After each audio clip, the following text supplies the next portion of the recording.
Welcome, everyone, to the High Performance Legal Entrepreneur Podcast. I'm your host, Adam Arkfeld, president and founder of Prevail Legal Marketing. And today I have the pleasure of Dr. Alexandra Stockwell joining me. Um, Dr. Stockwell, or Alexandra, as she gave me permission to call her throughout the episode, is the owner of Alexandra Stockwell Coaching. She's known as the Intimacy Doctor, and she's the best-selling author of Uncompromising Intimacy. So today's podcast is going to be a little bit different. We're veering off of the business train, sort of, and we're going to be talking about intimacy and how that affects our personal and business lives. So, Alexandra, thank you for joining me today. Thank you. I'm so glad to be here, and I'm kind of intrigued by the introduction because yes, it's veering off the beaten path of what people talk about, but it is so relevant. It always surprises me when people think of it as like a topic on the side because it's like salt. It just is in all of the food, even if we never mention it. It's a really good way to put it. I should also mention that we're recording this on Valentine's Day, so just a very appropriate day for the conversation. Let's just start. Why don't you tell me a little bit about your background, why and how you're known as the Intimacy Doctor, and what your coaching business and just professions sort of encompass. Sure, thank you. So I went to medical school. I did all of my physician training and had my own small practice as a family medicine doctor north of Boston for many years. And I was in my mid 30s, married to the love of my life. We had three children. We now have four, but we had three then. I'd paid off my student loans and I was living the life that I had worked hard to create. I had been ambitious and driven, and here it was. But I didn't have that sense of satisfaction that I had anticipated once I got there. And I knew that while everything was fine, and I really did love practicing medicine, I wasn't looking forward to another 3 or 4 decades of doing the exact same thing. So eventually I found the courage to take a sabbatical. This was long before physician burnout was a widespread phenomenon. It definitely took courage to take a sabbatical in 2005, 2006. And I ended up just doing things I'd never had time to do before, taking an art class, just having a day that didn't have anything on the schedule. And one thing led to another. And I eventually, for my own purposes and for the purposes of my marriage, took an extremely in depth, year-long sensuality and sexuality training in order to enhance my own life, my husband's life, etc. And it doubled as a coach training, this program that I did. But I did it for personal reasons, but I'm a curious person. And so I went to the teaching lab and I just knew I'd come home, that I got to use so many of my physician skills, which obviously weren't taught in the program, but I had them, and I could really expand and serve people in an area where most people don't even know where to look for support. And therapy is often unappealing because you talk, in fact, just as in the past few days, I've talked to multiple couples who worked with a therapist and found it useless. Not that all therapists are useless, that's not my point at all. But people don't realize how, with coaching, so much opens up and makes the relationship so much better. So I really designed my business around offering that service. I have been using Zoom since 2017. I work with clients all over the world, and it is amazing how far a little education will go. Yeah, that's great. Can you maybe just explain a little bit between the difference of maybe therapy and coaching? Because I know that even in my mind, you know, in this topic area in particular, it seems a little bit blurry. So, like, what are some things you're able to do in coaching that you wouldn't be able to do as a therapist? I would imagine you have significantly more freedom. Okay, well, yes, I do have more freedom because I'm not bound by certain specific regulations and standards of care that a therapist needs to adhere to. For me, as a responsible, well-trained physician and professional, that's fantastic. But I do want to say that that means that people who coach in this area don't have the same, they don't have to honor standards beyond the ones that they personally have. So this is both a plus and a minus when it comes to helping people with relationships. And when I distinguish coaching and therapy, I want to be very clear that there always are exceptions to this. But by and large, the therapeutic model is really about healing problems. It is much more coming from the lens of taking things from bad to good. And people need that service for sure. But as a relationship coach, while I'm certainly capable and do take people from bad to good, I'm much more oriented personally to helping people go from good to great. I love helping couples who love one another, they're committed to one another. There's not even necessarily a lot of conflict, but they know there can be more aliveness, more passion, deeper emotional connection. That is my sweet spot. But if I talk about coaching in general, it really is much more goal oriented and results oriented. So when I coach a couple, I start by asking each of them, what do you want? Like, what do you want to be experiencing? And then that's what we move towards. I'm not starting with, how are you suffering? Right.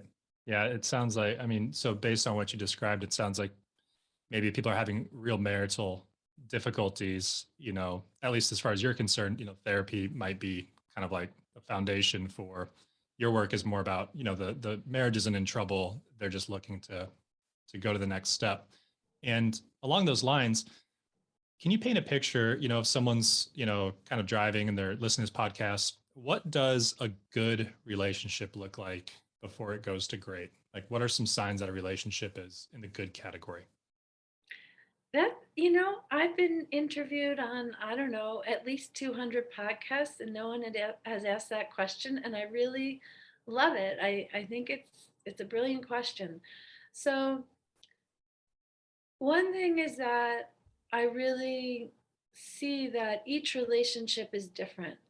And so, what works for one couple doesn't work as well. Like, what can feel good to one couple would not feel good to another. So I just really want to honor that basically any couple is going to determine this for themselves. But what I would say in general is that we have what, in my opinion, is an epidemic of relationships which are conflict free and passion free.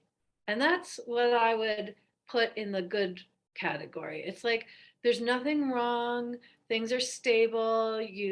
Sure, there's some disagreements, but basically, parenting and financial decisions are made collaboratively, and you're nice to one another, and everything is definitely good enough, and there's a lot of love, but it is fundamentally conflict free and passion free. And so when I think of a great relationship, I use the term uncompromising intimacy to describe what it takes.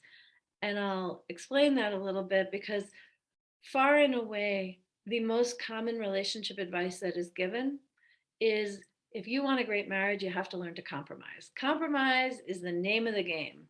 And if you want a pleasant companionship, compromise will absolutely give that to you. But if you want emotional intimacy, erotic connection, passion, compromise won't give that to you, because in compromise, we hold back what our own experience and desires are in order to make things comfortable for our partner. And so when I'm talking about uncompromising intimacy, I'm talking about not that you dominate, not that you always get your own way, but that you bring all of yourself to the relationship, share what your dreams are, your desires, your challenges. You speak the truth with kindness and make room for your partner to do the same as well. And once you both bring your whole selves to the relationship, then, well, the energy rises, the connection deepens, and there's the possibility of being creative in addressing both people's needs and desires, which you never have a chance to do if you're holding back because you think it really just will be uncomfortable for your partner. So I think a great relationship does include some conflict, but whether it's conflict or like beautiful collaboration, whatever it is, you learn how to have it enhance your connection, have it bring you forward. And it's really necessary to have a growth mindset in order to really have a wonderful relationship. Yeah. So you're saying, just to make sure I understand that if you're compromising all the time and everything's good, you're not really saying, and maybe in some cases, getting exactly what you like really truly want, like deep down. And it's not that you necessarily need to win all the time or you need to fight about it, but when you kind of move out of the compromise mindset and it's more about like authentically sharing exactly what you want, then there's deeper emotional connection. But the compromise sort of like mutes that emotional connection. Is that sort of?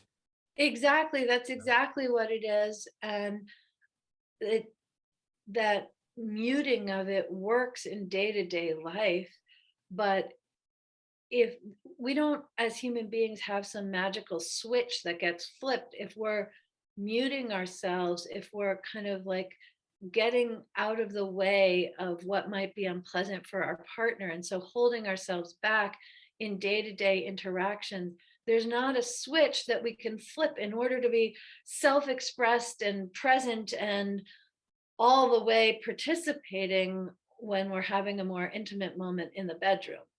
We need to, if we want the passion, we need to be more whole and expressive. I don't mean everyone needs to be an extrovert. That's not what I mean by more expressive, but to really bring what's true rather than muting it. And I really enjoy saying, because it's clear when you think about it, that when it comes to a one night stand or very early in dating, what I'm saying isn't true. You don't even have to know your partner's name in order to have a very satisfying experience. But in a long lasting relationship, in marriage or living together for years, it's not really possible to have beautiful, connected, erotic intimacy without the depth of emotional connection, which is incompatible with the muting that comes with compromise. So what are some ways that couples go from, the more compromising conversation to uncompromising, in a healthy way where you're not just saying this is what I want, like deal with it. Yeah. You're still like, I mean, aren't you still ultimately compromising? I mean, now that I'm thinking about this, do you ultimately get to a compromise or because I how does that work practically speaking?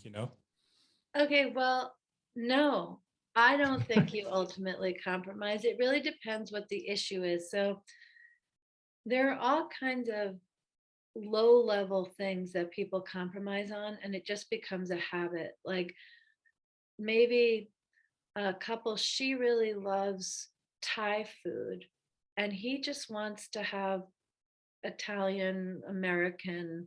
Like he's not interested in the interesting flavors of Thai food. And she's fine with Italian food. So they, for years, end up just having Italian because she doesn't want to say, you know what, I'm really craving Thai food because he's not going to find something good on the menu. And she'll be okay having Italian food. But that is compromise. And when she says, you know, I want you to enjoy your food, I definitely do. But I am craving Thai food. I miss it and I want to have some. He's not likely to get offended. I mean, not in a healthy relationship. Maybe they each get takeout and have a meal in the park, or maybe he eats at home and then they go to the Thai restaurant and he finds one dish, he has some broth, like there are ways where they can now be creative and collaborate in a way that is totally impossible if all the information isn't shared by both of them. So that's just a very simple example. With bigger things like one person wants to send the children to private school and the other to public school. Like this is a recurring argument in many households of educated, successful couples. Usually, when they both really share what matters and bring the fullness without compromise, it may or may not be that it's public school that's important or it's private school that's important. It's usually something underneath that, like one wants their children in a safer situation with a smaller class size, or like it's the public school and the private school are the umbrella things. But when you get into what is it? Is it that you want the certain curriculum covered, or you want more diversity, like whatever it is that is really the important thing, maybe it turns out there's an equally good or even better way to bring that experience to your children's lives, even if they end up going to the type of school which wasn't what you envisioned. That's not compromise. And even if there is a decision that isn't the one you would have wanted, it feels completely different after a really thorough collaboration, exploring all of the options together and choosing together. That is a totally different experience of connection than if you never said it in the first place, which is a way of creating disconnection and actually control. But you asked another question earlier. I'm trying to remember.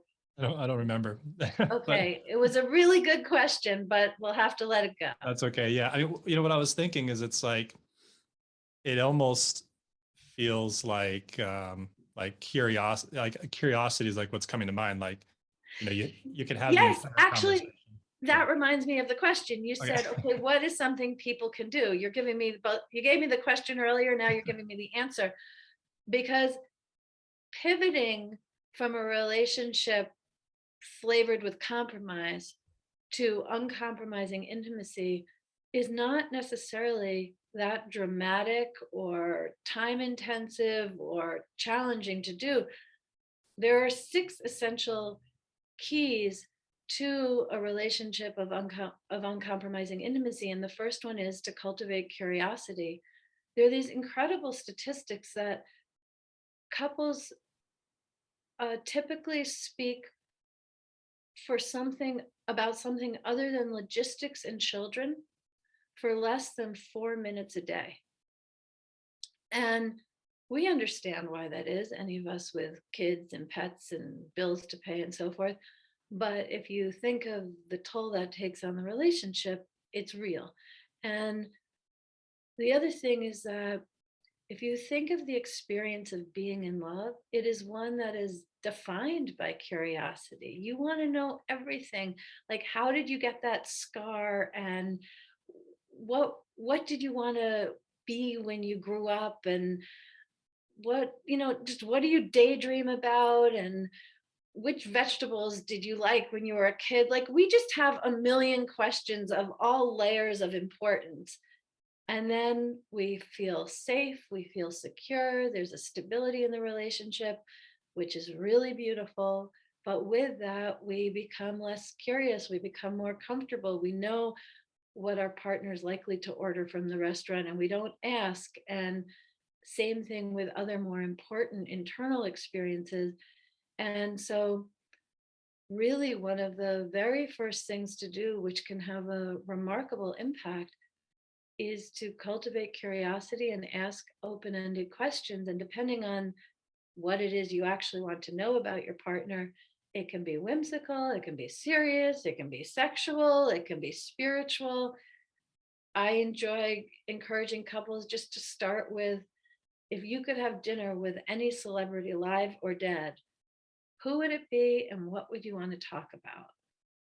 If you could be, in fact, for listeners on this podcast, if there's one law that you could just remove from the books, which one would it be and what would you want instead? There's a way in which we continue to grow, but don't necessarily bring all that growth and personal evolution into the relationship because it only naturally comes out in the context of curiosity. What was the most challenging part of your week? What are you looking forward to at work this week? How often do you actually speak with your partner about what's happening at work, unless you're talking about it all the time? And then probably it's time to be curious about things that aren't related to work. Yeah, that's really interesting. I think about, um, like who I was when my wife and I got married and like who I am Mm, now. And it's just mm. like, we are so different as people, like individuals, and it's like, you almost have to like, keep, I don't know what the word is, but like exploring like learning about the other person because they're just changing. Like I've changed so dramatically. It's like, anytime I'm kind of, frustrated with my wife about something and I'm like, this is whatever. It's like I've changed as much as she has. We both just like changed a lot. And you're always changing together, but sometimes it's hard to change together because you see the person as who they were in the past. And so I these think questions I could see exploring could yeah, be you helpful. express that so beautifully. And you also describe the results of being curious because you say, yes, you and your wife have changed so much, but you can imagine that there are couples where they've each changed a lot, but they haven't brought it into the relationship. Like maybe you're growing with your friends or you're growing in your career, and the relationship itself ends up being stagnant, even though time passes and things happen. But to be able to share that growth and have your partner think, I've changed so much and you've changed so much, that is a form of intimacy and togetherness that happens naturally if you orient that way. But it doesn't happen in all relationships. And it's what contributes to the phenomenon of conflict free and passion free. Yeah. Will you talk a little, what's your experience with, this is the high performance legal entrepreneur. So it's, theoretically, on the surface, more business focused, but how does this sort of thing play into business? Or does it? Or what's your experience with people that own businesses or whatever the case may be? Yeah, it plays in very directly, although it's not always perceived. So, first of all, when people become very successful in their careers, typically their relationships suffer. 84% of high performing professionals describe being dissatisfied with their relationship. However, people who have excellent relationships, that correlates with more success and satisfaction at work. So I won't be, but if I were just to set the curriculum for MBA programs, I would include a course on how to really maximize and create a fantastic relationship, because it's both good for the relationship and the people in it and the family and so forth, but it also correlates with more success in business. And the way that I think about that is that if you know how to connect with your partner and track when to ask a question, when to listen quietly, when to share, how to be present when the other person has intense emotions without trying to make them go away or rescue them, but just really be present together. Like all of the things that contribute to the richness of intimacy in in a romantic relationship. It doesn't feel the same when you're in professional interactions, but if you have that kind of marriage or personal partnership, you are simultaneously growing much, much better people skills and able to read people, be more effective, be more efficient. That's certainly one thing that happens, that communicating with your staff. And if you're an aggressive attorney in the courtroom, you should be able to be more successful in that role. It's not all like sweet and connected. It's that you get people at a deeper unconscious level naturally as a result of learning how to be more authentic and more connected with your spouse. That's certainly one thing. Another thing is that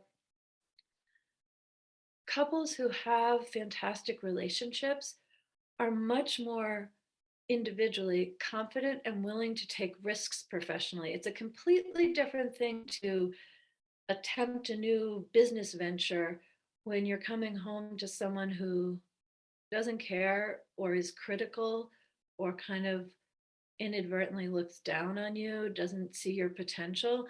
But if your partner is your biggest fan, you will be more capable in work because you've got someone at your back. You don't have to protect your back. So there are many ways in which what we're talking about should, not in a one-to-one kind of way, but in a general way, should impact high performance and the bottom line. Yeah. Well, the last example you gave, I just, for me, I think about energy a lot, and what sort Mm. of energy is like in a space or that I'm getting from someone, and then my own energy and how that results from it. And if there's something hard going on at work, or like you said, you want to take a risk or do something, and there's something that's sucking energy out of you at home, it just makes it that much harder to do that thing. It's like, but if there's someone like you said is your cheerleader, it's so much easier, right? I mean, it's just there's more momentum and there's more support, and it's just a lot easier sort of move to make. Yeah, exactly. And the thing I would add to all of this is that for those of us who are ambitious and driven and have worked hard with going to school and then in our professions, it is very, very easy to move forward with the idea that down the line we'll really put attention into our relationship. It's like, I've got this test tomorrow, I've got this case next month. Like, I really need to focus on that. And I'll I'll figure out, like, I'll put attention into the relationship once I have time or when we go on vacation.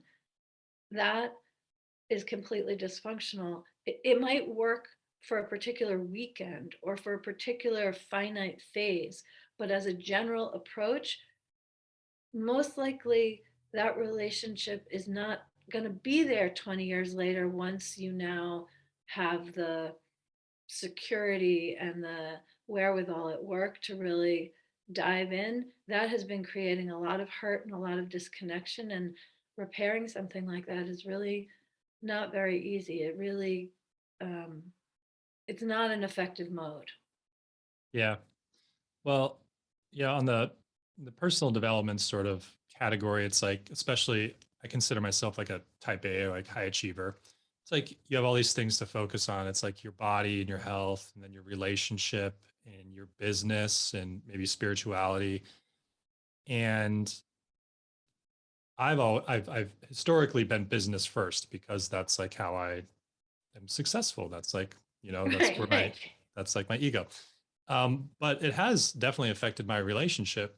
And about a year ago, I just sort of had the thought, it's like, all right, well, I go all in on my business first, and that's the priority. And what I've heard from other people too is your relationship just suffers, just like you explained. It's like you prioritize that, and then your relationship suffers.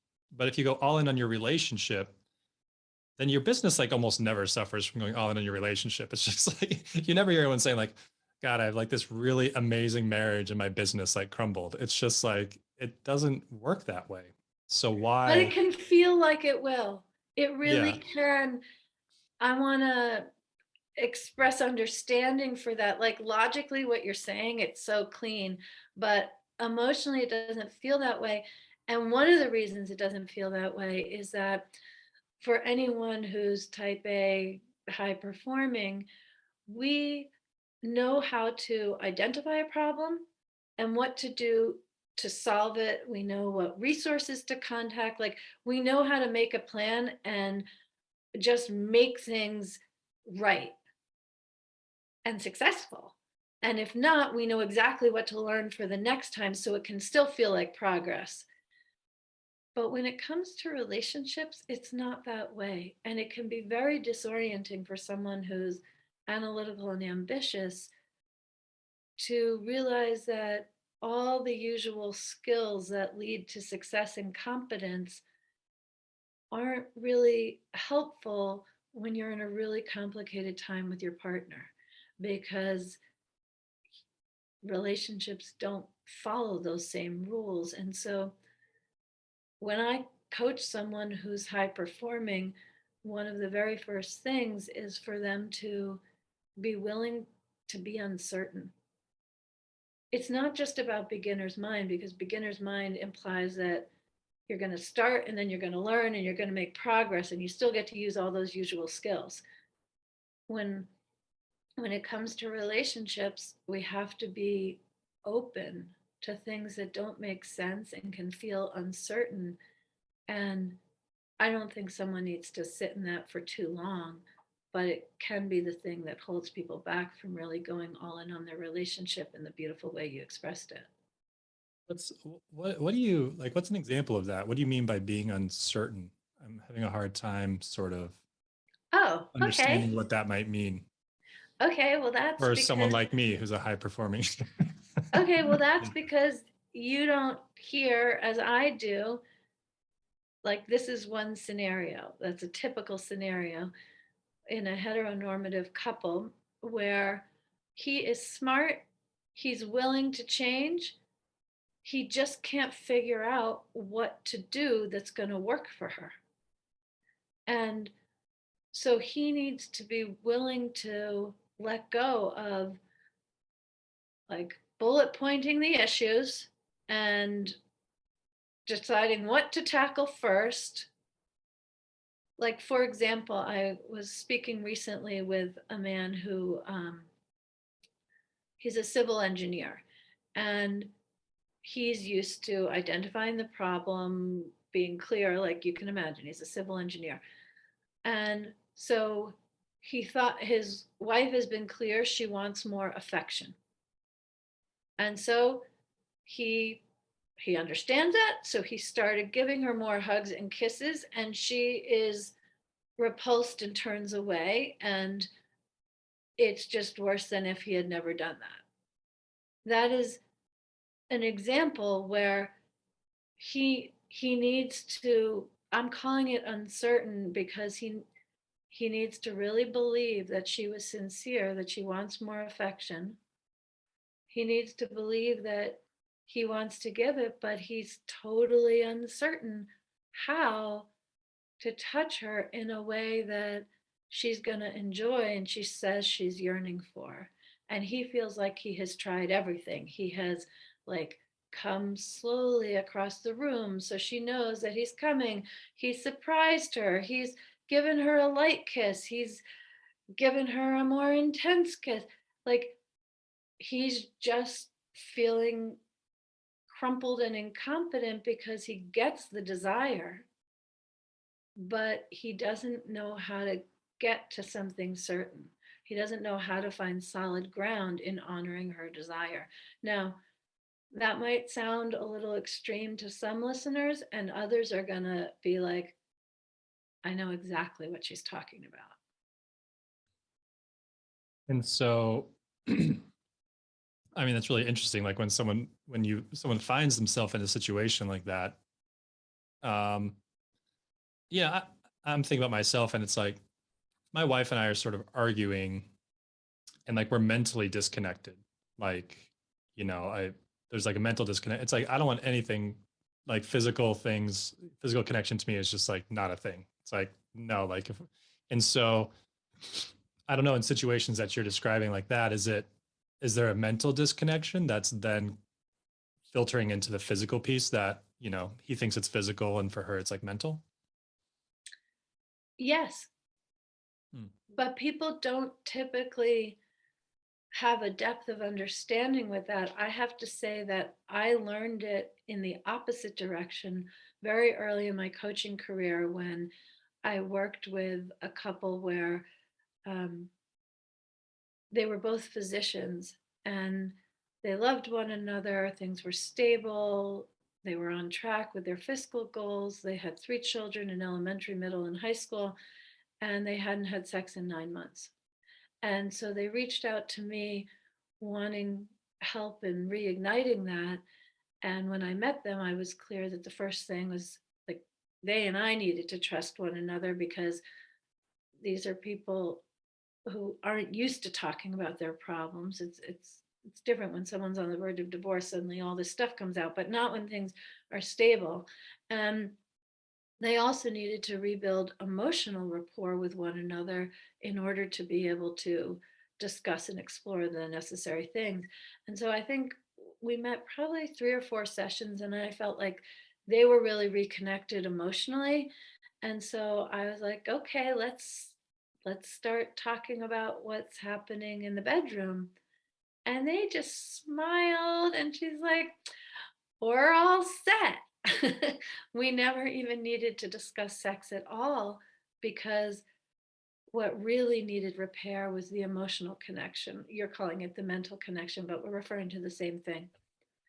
And I have a program called the Aligned and Hot Marriage Program for couples who want more sensual, sexual, erotic intimacy. And the whole thing really is a course in how to create emotional intimacy, because 8 out of 10 couples, when they really experience the emotional connection, the physical connection happens pretty easily. There are some couples, about 20-25%, where it makes sense for me to focus on the sex itself, but so those conversations are simpler. And for most people, all of that kind of intimacy is simpler when there's, well, what I talk about with uncompromising intimacy, when there isn't a muted connection or separation emotionally and mentally. Yeah. So, with uncompromising intimacy, the phrase happy wife, happy life probably isn't your tagline. No, it isn't. Although I would say self-expressed and seen and heard wife, happy life. That's too complicated to Yes, permeate well, society, though. I'm It's not not in the a business of taglines, but yes. I love it. All right. Well, Alexandra, thank you so much for the conversation. If people want to learn more about you and your programs, where would they go? The best place is the intimatemarriagepodcast.com. I have a podcast called The Intimate Marriage, and alexandrastockwell.com. And you also have a book that Yes. yeah, where would they Well, find it? if you go to my website, alexandrastockwell.com, you can find my book, my podcast, my programs, and by all means, reach out to me directly if you like. I love getting emails and messages, and will personally respond. All right. Well, thank you so much again for joining me. And to everybody listening, we'll see you in the next episode. Thanks, Alexandra. Thank you. Thank you for such good questions.